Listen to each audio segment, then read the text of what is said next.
Terungkap penyebab Ki Joko Bodo meninggal, sempat tak bisa jalan.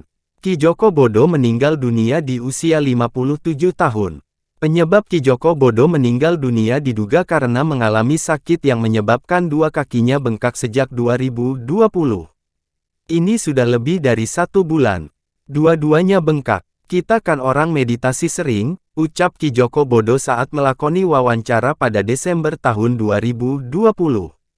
Ki Joko Bodo mengaku pernah divonis usianya tinggal 6 tahun lagi. Sayangnya, Ki Joko Bodo tak pernah mengungkap jenis penyakitnya. Ki Joko Bodo juga menceritakan penyebab kakinya bengkak hingga membuatnya sempat tak bisa jalan dan harus menggunakan tongkat. Ya sakit enggak ya, anggap aja begitu.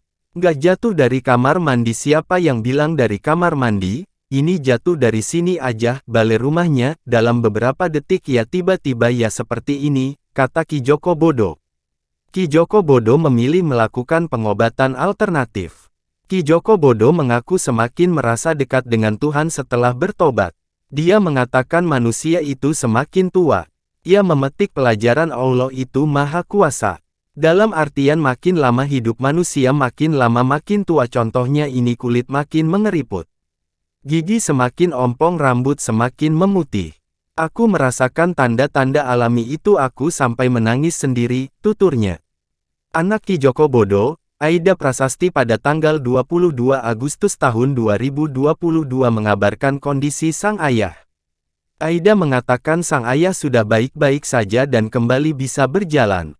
Sebenarnya nggak selebay itu, saat itu emang sakit dan nggak bisa jalan. Tapi sekarang udah bisa jalan lagi, jadi ya udah, cerita Aida Prasasti.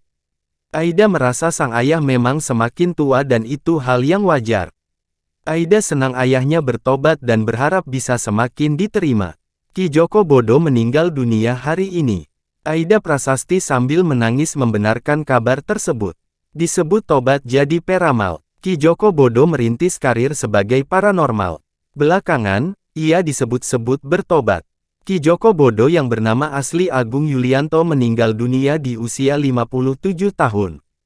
Anak ketiga dari 4 bersaudara itu bercerita bahwa keluarga mencatat resmi berhentinya Ki Joko Bodo pada 2018. Di suatu hari, seisi rumah dibuat kaget karena paranormal termahal di Indonesia telah memotong rambut panjangnya yang khas. Ayah itu nggak bilang apa-apa, tiba-tiba udah potong rambut aja. Terus ngeliat, ayah udah salat. Kalau dengar azan pada saat itu juga harus berhenti. Resmi selesainya titik baliknya sekitar 2018.